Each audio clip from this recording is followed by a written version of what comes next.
एक कुत्ता भी अगर ये बर्दाश्त नहीं करते, अगर कुत्ता मर जाए तो आज इतनी बड़ी दहशतगर्दी, बच्चों की लाशें गिर रही है, औरतों की गिर रही है और अस्पतालों के ऊपर दहशतगर्दी हो रही है, तो किधर है हकूक की अलमबरदार? ये यूनाइटेड नेशन अक़वाम मुत्तहिदा किधर है? ये जो इंसानियत के दावे कर रहे हैं आज किधर है? मुझे बताइए। उनको तो छोड़े, मेरा मुसलमान उम्मत मुसलमान बोल भी नहीं सकता है। ये जो आपकी मीडिया, ये कौम की आंखें हैं, खुदा थोड़ी सी इसकी आवाज को बुलंद करो। अगर कुछ भी मदद भी नहीं कर सकते, कम से कम पूरा बड़ा तो कहो। इतना ही मैं आज जो प्रेस कॉन्फ्रेंस के लिए आया, सिर्फ मैं अपने दर्द दिल सुनाने के लिए आया हूं। ये है कि जब हजरत इब्राहीम अलैहिस्सलाम को आग में डाला जा रहा था ना, तो एक परिंदा वो चूंझ में पानी लेकर आ रहा था। तो किसी ने पूछा, तेरे इस चूंझ में पानी से क्या फायदा?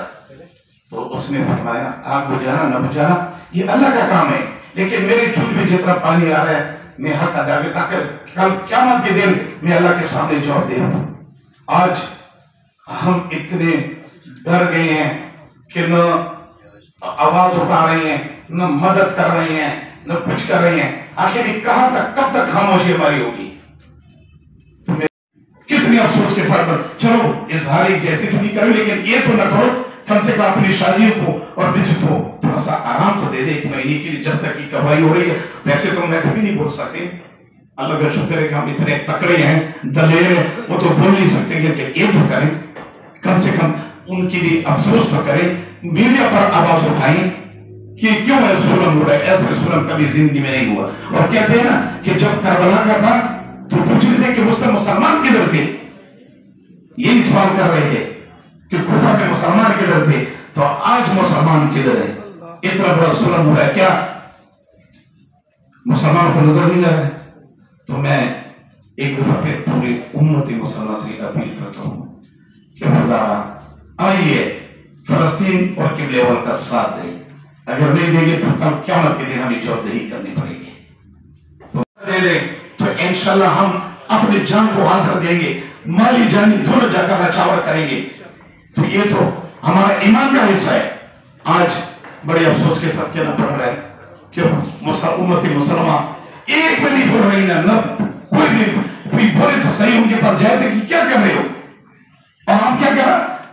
अच्छा, हम आपस में इजलास बुला रहे हैं, वो कार्रवाई कर रहे हैं, उनके कोई इजलास नहीं हो रहा कि क्या कर रहे हैं। आप खुद अंदाजा है, आपके भाई को गली में कोई बार मार रहा है, दूसरा भाई कहता है मैं घर में मशवरा करता हूं, वो तो जबरता है ऊपर। आज हम कहते हैं कि नहीं, हम इजलास, हम आपस में मशवरा करेंगे, इजलास कब करेंगे, कब तक इसका फैसला करेंगे। खुदा आइए, आज वक्त है, ये मौका है हम मुसलमानों के पास, हम फलस्तीन का साथ दे, क़िबला अव्वल का पूछे कि इसको क्यों अपने आग लगाई है। तो मुझे बोले, जब उसको दुनिया से जाने का वक्त है तो कहता मुझे बताया जाए। तो तीनों ने आपस में बड़ा इत्तेफाक था, सफेद का, काली का और जर्द का।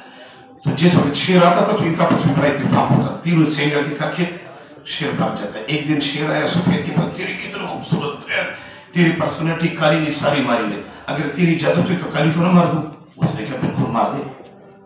उसने जो ही आया, सफेद पीछे होगी तो पीली भी पीछे होगी, काली को मार दिया।